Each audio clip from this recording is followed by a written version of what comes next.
Good evening. I am John Lawrence. Welcome to Centre Bounce, coming to you from our major sponsor, 722 Port Road, Beverley. We'd also like to thank our three sponsors, which are 722, Bella Vita Pizzeria on Port Road at Alamy Gardens, and Spine Care Chiropractic. Shannon from Spine Care Chiropractic will be with us on our next show to talk about sports injuries. Really looking forward to that segment. So coming up in tonight's show, we'll talk AFL, some interesting results on the weekend, talk the two games of the SANFL. We're going to talk the Adelaide Footy League, and again, some very interesting results there in the various grades and some tight competitions. Make some announcements. We have an interview which my colleague and producer Darren did with Jason Sanderson. That was pre-recorded, so we're going to actually slot that into the show as well tonight. So we'll also talk our competition, which is the 722 competition. And we will take a break now from 722. When we come back, we'll talk AFL. Bye, back shortly. Looking for a fun night out with friends? Want to enjoy a delicious meal with your family members or loved ones? Head on down to 722 Port Road, Beverley. Join us for happy hour every day. Check out the live sports action on the big screen or try your luck on one of our 40 gaming machines. Then settle in for a casual meal, including pizzas, burgers, pasta, or our famous steaks and schnitties. We've got great specials every day, and we're open for lunch. 722 is also the perfect spot for meetings and functions, featuring AV equipment and customised catering. Drop in and see us at 722 Port Road, Beverley, or check us out online.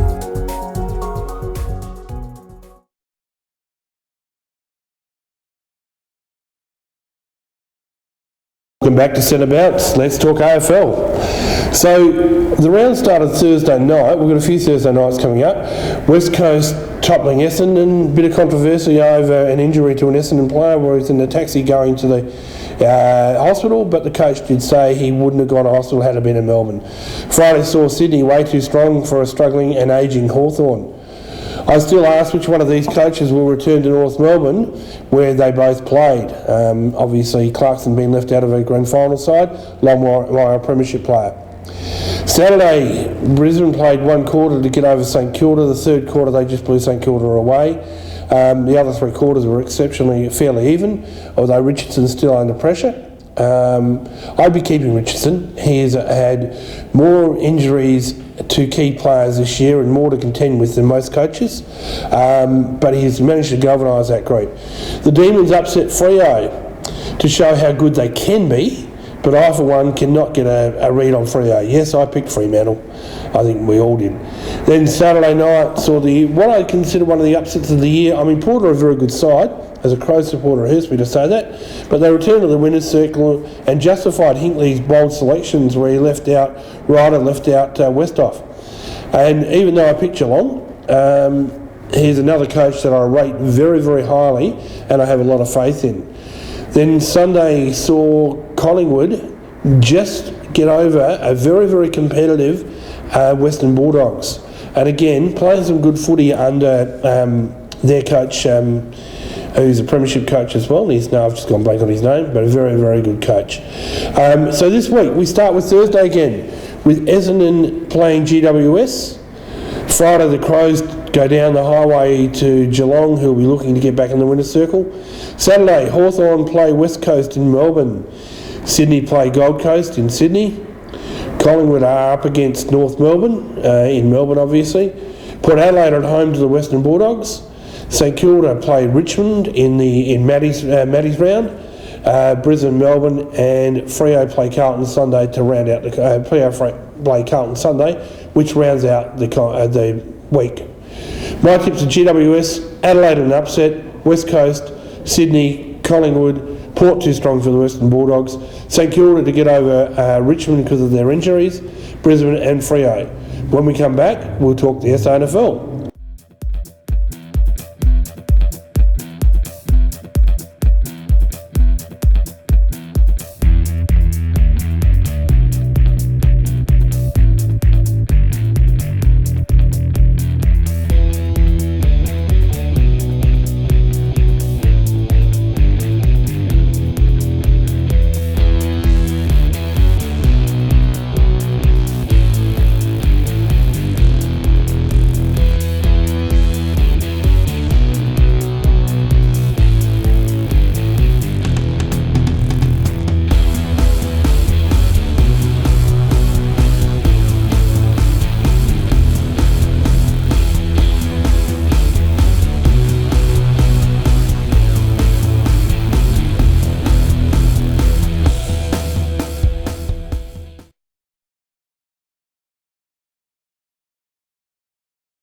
Welcome back to 722. There are only 2 games on the weekend of SANFL. Saturday, the Eagles made it 5 in a row by knocking off Nord at Nord and easily accounting for Nord. Loninger's game plan is really, really sound. I had a look at them last week, as a lot of people know, and playing some really good footy. Congratulations, James Boyd, playing his 200th game. He now gets SANFL Life membership.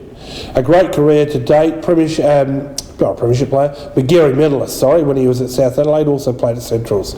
Sunday, the Bays were way too strong for Centrals, kicking 16-7 to 4-10 after quarter time. Quarter time was 3-2 apiece. They moved back on top on percentage. So the ladder sees Glenelg and Adelaide on 17 points. Adelaide having a game in hand because they had to bye. Nordhold on the third on 14. South Sturt, the Eagles and Port 12. Centrals 4, West 2 and North -2. So some of the teams are too far back to make the finals now. This week, Sturt play Adelaide at Peter Motley Oval. That'll be a really good contest, I think. Northport at Prospect and West play South at City Mazda Oval. My tips will be, I think Port are going to be too strong, Adelaide too strong, and South will get over West. But I saw West play the other week.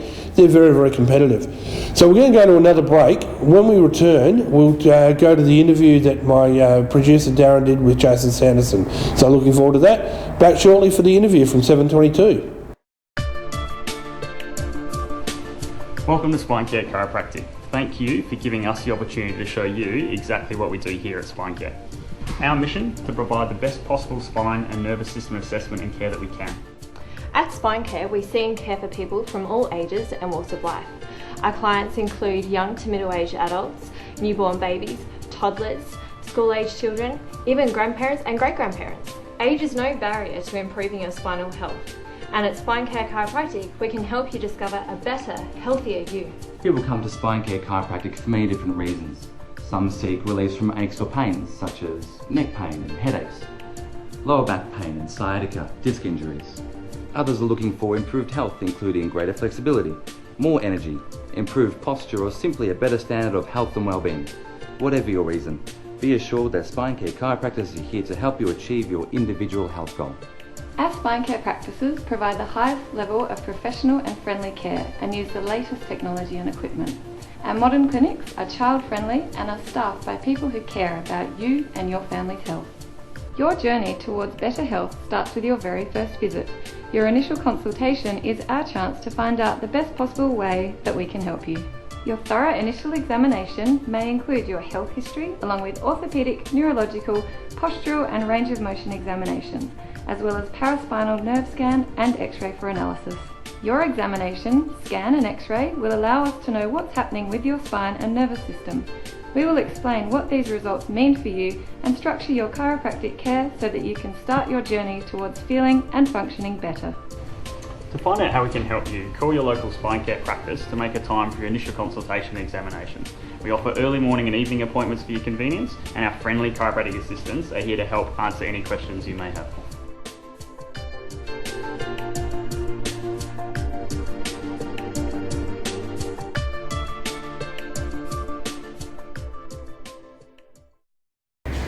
We're back on the Centre Bounce. My name's Darren Andrews, and with me this afternoon is Jason Sanderson. Thanks for joining us on Centre Bounce. Jason Sanderson is a footballer for the Elizabeth Eagles. Earlier this month, Jason strapped on the boots after a forced hiatus. Jason played his first game in almost 2 years earlier this month after beating stage 2 Hodgkin's lymphoma, a form of blood cancer. Hopefully I've got that right. Let's start on a good note. How did it feel running out the field for your first match after getting your clear to return to footy? It was a huge relief to get back out in the field with my mates and start kicking the ball again. Great. You were diagnosed with stage 2 lymphoma 2 days before your 33rd birthday. Not exactly the birthday present you want to receive. If you could take us back and tell us what was the immediate thoughts, emotions on hearing their diagnosis? Obviously it was a big shock to the system. I decided to set myself some goals straight away of getting back into football as soon as I could get the all clear. Was that main drive for your rehabilitation and for you to fight the thing is to strap on the boots again? Yeah, to get back out there with my friends and have a kick, and obviously with the family as well, making sure I pull through for them. So. Of course, yes. You faced many uphill battles along the way, including bouts with ammonia and multiple overnight stays due to the toll the treatments that took on your body. Did you feel this was the fight for your life? Oh, most definitely. Most definitely. The biggest challenge in my life so far. I just knew that if I could get through all this and get to the other end, then I'd be in a much better place with it all. You never lost hope, and you had great support from your partner, Shara, and two daughters, Amelia and Paige. It must have been great to have support from your family and friends and your teammates. Oh, most definitely. I wouldn't have got it through without my partner. She really helped me get through it. There was no other way I would have got through it without them. So. And having my mates around as well, they were always looking after me and checking in and see how I was going. It must be a good thing for people who have gone through what you've gone through to have the backing and to be part of a bigger family, like being part of the Eagles. Yes, it is. Like I said, I couldn't have got through it without them and their support getting through it. After being told that you were in remission, you switched gears to a new battle. Could you tell us what that was and what you did to get to where you are today? So basically, I set myself the goal of getting back into football as soon as I could. For the first few sessions, all I could manage was just a couple of laps, and that was just walking them, and I just slowly built myself up from there, and to now get back to playing full game footy. So. Awesome. What position do you play? Mainly up in the forward line, so a bit of utility as well, so I can play down back if needed. Good to have players like that. Why was it so important for you to set this goal of coming back and being able to play with your teammates, play football? Well, the year I got diagnosed, it was going to be my last year of football, and I wanted to play with my friends and have a good go at it. And obviously, I got sick, so I decided, well, I've got this clear goal, and once I get through it, I can finish off on a good note. Awesome, of course. Your first game back was with the Elizabeth C6 side against Mawson. How did you feel when you kicked your goal? Was that the confirmation that you were back and you were in remission and you move on? Yeah, most definitely. Having 17 of your mates come around and rub you on the head and get in there and give you a good ribbon for getting the goal was fantastic. It's just nothing, not a feeling you can ever reproduce. It was absolutely magical what they did. So.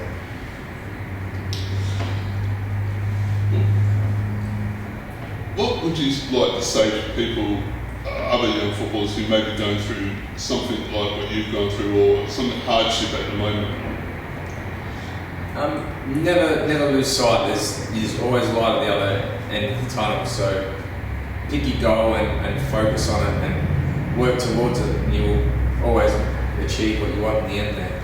So, you said that the C6 side is sitting second and looking at finals action? Yes, we're definitely in the mix again, the other side. So I reckon we'll be there on grand final day. I reckon we'll be right up there with it. Excellent. And at this stage, could you tell us who you might be meeting possibly in the finals? I would say it'll be us against Adelaide Lutheran. That'll be a grand final right there. Right. Well, you heard it there. Well, Jason, thank you so much for taking the time to chat to us on Centre Bounce. Fingers crossed that it is that what you said, who you'll meet in the grand final comes through, that you make the grand final. We wish you all the luck, and that your health just keeps improving and you have lots more time on the footy field. No worries. Thank you very much. Thank you.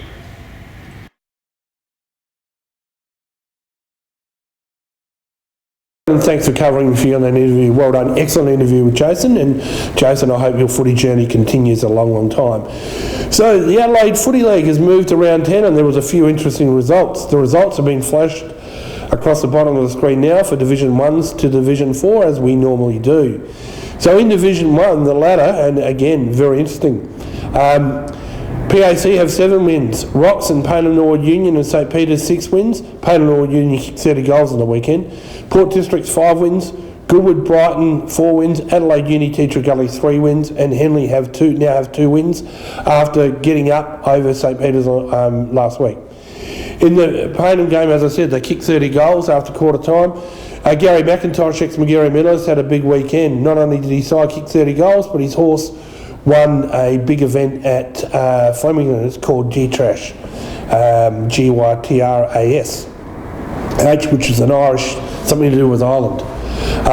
The Henley win was an upset against St Peter's, as I said as well. So very, very interesting. Just going through that ladder again, PIC 8 wins, Payneham 7, Ross Trevor, Port District, St Peter's 6, Goodwood Saints 5, Brighton 4, Adelaide Uni 3 wins, Teacher Gully 3 wins, Henley 2 wins. So I stuffed up earlier, I'm sorry, but that's okay.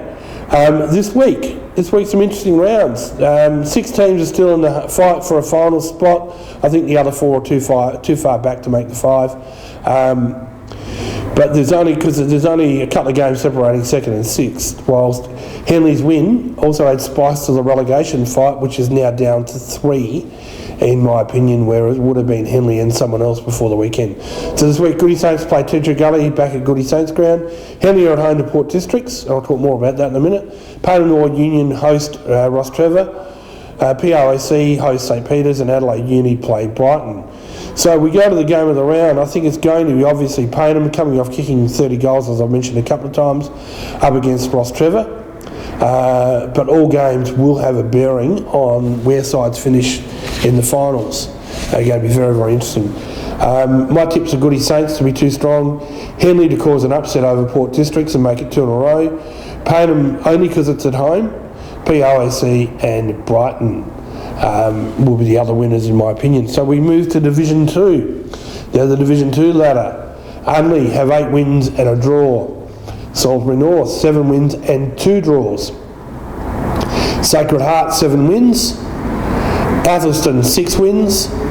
Seaton 5 wins and a draw. Foss Camden 5 wins. Broadview 4 wins. Modbury 3 wins.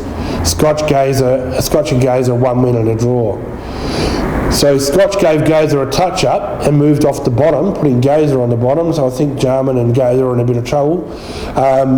But both are still very much in the relegation zone. Atherstone moved ahead of Seaton after beating Seaton at Atherstone's ground, but there's 7 teams still in the finals race. It'll be tough for Broadview, who are sitting 8th at the moment. It's just my opinion, looking at the results and looking at the ladder. So this week we have Foss Camden, or Foss, playing Atherstone at Foss's ground. Only play second bottom side Scotch. Gazer play Sacred Heart. Seaton Ramblers return home to play Broadview. Salisbury North are up against Modbury and will be far too strong, I think. So the games of the round, Foss Atherstone will be the game of the round, definitely. So my tips are Atherstone at home, Atherstone at Foss, Unley, Sacred Heart, Seaton Ramblers and Salisbury North should get the chocolates as well. So we go to Division 3. So the ladder sees Cloonunga on 8 wins. Flinders Park 7 wins and a draw. Old Iggy's have 7 wins. North Haven have 6 wins. Golden Grove and Portland 5 wins and a draw. Westminster have 5 wins. Plimpton have 3 wins and a draw. And then we go to the bottom 2, which are Morphy Parks and Jeps Cross have 1 win each. So this is Division 3, obviously. So Old Iggy's loss sees them drop to 3rd place on the ladder. They've been top most of the year. Golden Grove's win saw them leap from 7th up to 5th, and it is increasingly likely that Morphy Parks and Jeps Cross will be relegated to Division 4 in 2020. They need a big improvement with 8 rounds to go. As they're 2.5 wins behind Plimpton, with, as I said, 8 rounds to go. So this week's games, we see Jeps Cross up against Cloonunga at Jeps Cross home. Big open ground, that one. Old Iggy's play Morphy Parks. North Haven are up against Plimpton at North Haven. Portland take on Golden Grove, and Westminster play Flinders Park. So the game of the round will be the Portland v Golden Grove game. It's 5v6. Should be a great game with only percentage separating the two teams. So also the Westminster Flinders Park will have will be a torrid affair. Two sides that really go hard at it. My tips are Glenunga, Old Iggy's to return to the winners' circle, North Haven, Golden Grove without any conviction at all, because that game could go either way, and I don't mean that disrespectfully to either team. That's going to be a hell of a contest, and Flinders Park. So we move to Division 4. So Division 4, very tight competition. Edwardstown, Mitcham, Smosh have 7 wins. CBC and Woody South have 6 wins. Walkerville, Pembroke, Paraka, Kilburn all have 4 wins. Paraka are on a bit of a roll. Colonelite Gardens on the bottom with 1 win and will definitely get relegated. So Woody South were upset by Walkerville for the second time this year, although round 1 you don't really know. So it was an upset in round 9, and they've dropped from 2nd to 5th. So tight is the Division 4 competition. Whilst Edwardstown jumped to top spot in beating Smosh at Smosh's ground. Smosh have now lost 2 in a row, having been beat by Woodville South last round. There is 1 win separating top and 5th, and I think a lot would have to go right for any of the other 3 sides, like 6, 7, 8, to make it into the 5. Still 8 games left, however, and anything can happen, as we know in footy. So this week's games, we see Kilburn at home to Woodville South, Edwardstown at home to Paraka, Pembroke at home to CBC, that'll be a good game of footy. Colonelite Gardens at home to Mitcham, and Smosh at home to Walkerville. So the game of the round, I'm really, really liking the Pembroke CBC and the Smosh v Walkerville games. The reason for the Smosh v Walkerville is because of Walkerville obviously upsetting Woodville South. Pembroke will be looking to get back to winning form as well, and CBC will need to make it 2 in a row to keep in the finals and keep the gap between the 5 and the other sides of the comp. And Walkerville did have Walkerville kicked 15 goals at Woody South on Saturday, and just were, my spies tell me, completely outclassed Woody South at Portside Mitsubishi Oval. But my tips, for what it's worth, Woody South to return to the winners' circle at Kilburn, tough place to play Kilburn. Edwardstown at home, CBC beat Pembroke with no conviction again, Mitcham and Smosh. We'll go to a break, and when we come back we'll wrap up.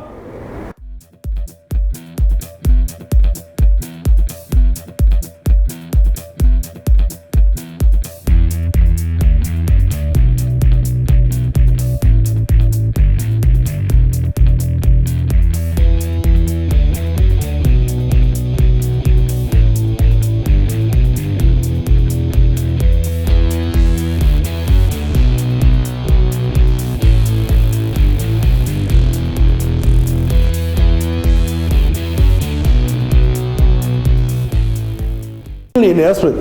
Henley Footy Club wanting to establish an open women's team in 2020. It will complement their junior program, very strong junior program, as I've said previously. My mate Carl Dobner's got their under 18s. They're looking for coaches, expression of interest for coaches and players. I believe the coaching interviews are going to be next week, but they'll still be looking for players as well, and after they appoint a coach, I've been told that will ramp up. Contact Danny or Robin, and we'll have the details on our website and Facebook page just to help them out. Any other clubs out there looking to promote their women's footy, wanting to get a hold of women's footy as well, please don't hesitate to reach out to us on Facebook via our website as well. Darren will have our email address up at the end of the show. We'll promote anything and help you. Henley have their Ladies' Day this week as well. They'll be wearing pink Guernseys. These will be available to purchase at auction after. I got this from the Henley website, by the way. And the money raised is going to the Western Community Hospital. Now, Henley have done this for a number of years where they've had a themed Ladies' Day. I think it's absolutely awesome, which is fantastic for the Henley Footy Club. So ring the club, ring the bar, talk to my older brother Peter Lawrence, he'll help you out. Or go to the Henley Footy Club website and get the details from there. Don't forget the Rec Link Cup. I've registered as a volunteer. It's coming up on August 4th at Cooper Stadium. As you know, we had Sean Kemp in the studio a couple of weeks ago. That was a fascinating chat, thoroughly enjoyed that. And details are on screen for that one as well. Comment. The Matildas got beat yesterday morning. I was so upset with that. But Sam Kerr, class personified after Australia was knocked out in the World Cup. Talking that up. Also, congratulations, Ash Barty, world number 1. And there was a golfer who won her first competition as well. Okay, the silliness of silliness. Player X is a gun. So clearly the side's game plan is revolving around him. But when he does not play well and is dropped, he gets a bullet. I actually did rifle through the stats to prove a point. As last game, I was told he sawed off 3 opponents. Think about it. All right, think about it. Number 2, the Western Bulldogs. This is a favourite. The Western Bulldogs have a player called English playing an Australian game. Clearly, this makes Mr. English bilingual. Think about it. Okay, so the competition, we're about to do this. Take a photo, come in at 7:22 Bistro for a meal. They have specials all week. Monday night they have the Schnitzel special. Wednesday night they have their steak special. Details are on the screen now. All you need to do is take a photo of yourself here at 7:22 having a meal, upload to our Facebook page or website or their Facebook page. And again, in our last show come October after the AFL Grand Final, we will randomly draw the prize. Okay, thanks again to our 3 sponsors, obviously 722 where we record from, Bella Vita Pizzeria on Port Road at Beverley. I'll be in there for a pizza Thursday night after getting my haircut, or Sean, and Spine Care Chiropractic, and we'll have Hayden on our next show. Now remember, in closing, it's nice to be important, but it's important to be nice. So on behalf of Darren Andrews, my producer, Matt Lynch, my executive cameraman, and all things we ask him to do, and Dylan, who also runs the camera, and myself, John Lawrence, the compere, thanks for watching, and we'll see you in a couple of weeks' time. Bye for now.